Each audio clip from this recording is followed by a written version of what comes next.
वाह, आदरणीय प्रधानमंत्री श्री मोदी जी, ये मेरी मुलाकात और मेरे लिए क्या डिस्कवरी वाला दिन था। श्रद्धा सम्मान हमेशा से था हमारे देश के प्रधानमंत्री, मैं बहुत उनको फॉलो भी करता रहा, मुझे बड़े हीरो टाइप लगते रहे हमेशा। और हीरो टाइप इसलिए लगते रहे कि आपकी विचारधाराएं अपनी जगह, ये लोकतंत्र है, हर किसी को अधिकार है, आप इस तरफ हों उस तरफ हों जिस तरफ हों, कोई प्रॉब्लम नहीं है। लेकिन एक ऐसा व्यक्ति जिसने चाय की दुकान से उठ के और भारत के प्रधानमंत्री की कुर्सी संभाली हो, कितनी इंस्पायरिंग होगी वो जर्नी।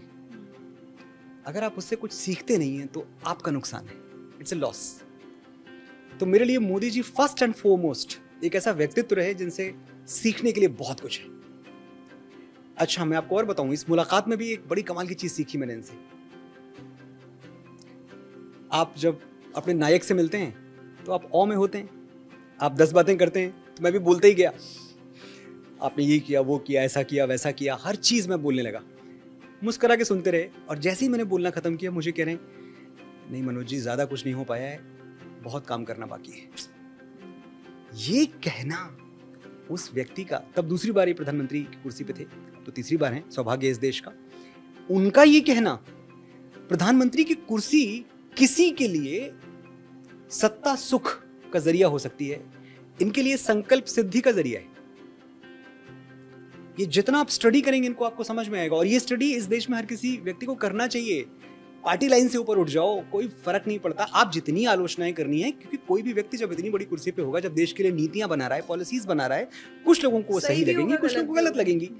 तो मैं ये नहीं कह रहा कि आप आलोचना ना करें, आप जम के आलोचना करें, लेकिन एक बात आप समझें कि शायद भारतवर्ष के इतिहास में पहली बार प्रधानमंत्री की कुर्सी पे एक ऐसा व्यक्ति बैठा है जिसका लक्ष्य प्रधानमंत्री बनना नहीं था, सेवा था। और इनका लालच क्या रहा है जीवन भर, इनकी पूरी हिस्ट्री आप पढ़ें, लालच ये रहा है कि मुझे सेवा करने का मौका मिले, मैं कहां ज्यादा सेवा कर सकता हूं। गांव में थे तो गांव वालों की सेवा करते थे। पहली कमाई किसी की क्या होती है, इन्होंने एक अपने स्कूल में एक प्ले किया, एक्टिंग की, उसमें जोगीदास खुमन जी का शायद कैरेक्टर प्ले किया और फर्स्ट प्राइज जीता और अच्छी खासी रकम थी वो फर्स्ट प्राइज। अपने लिए जूते खरीद लेते, कपड़े खरीद लेते, कुछ भी कर लेते। स्कूल की दीवार गिरी हुई थी, वो बनवाने के लिए दान कर दिया, पूरा का पूरा पैसा। और ऐसा नहीं कि तब इनके मन में कुछ ऐसा रहा होगा कि मैं महान व्यक्तित्व बनूंगा। It's just about a kid who felt कि यार ये स्कूल की दीवार ना ज्यादा जरूरी है, पहले इसको बनवा देते हैं, जूते कपड़े आते रहेंगे। जो पद मिले वो पद भी आप देखेंगे तो सब इसलिए लिए गए कि हाँ, इस कुर्सी पे बैठ के मैं ज्यादा सर्विस कर सकता हूँ। मैं मुख्यमंत्री बनूंगा तो मैं शायद ज्यादा लोगों की हेल्प कर पाऊंगा, चलो ये कुर्सी भी सही, तो सिर्फ पड़ाव रही है, सिर्फ जरिया रही है। और जब ये बात वो कहते हैं कि भाई बहुत काम बाकी है, ये बात सुनते ही मुझे रविन्द्रनाथ टैगोर याद आई। ये बात मोदी जी को रविन्द्रनाथ टैगोर से या किसी भी इस देश के महनीय व्यक्तित्व से जोड़ती है, और यही चीज सीखने वाली है। टैगोर, मैं किसकी बात कर रहा हूं? जब मैं रविन्द्रनाथ टैगोर कहता हूं तो मैं उनको महामानव कहता हूं। महामानव इसलिए कि एक इंसान एक जिंदगी में कितना कुछ कर सकता है, इसकी दुनिया में 2 मिसालें मिलती हैं आपको, एक लियोनार्डो दा विंची और दूसरा रविन्द्रनाथ टैगोर।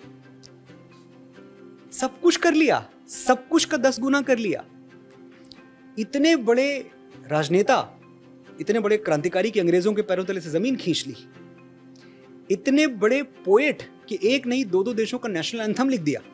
भारतवर्ष के लिए जनगण मन, बांग्लादेश के लिए अमार सोनार बांग्ला।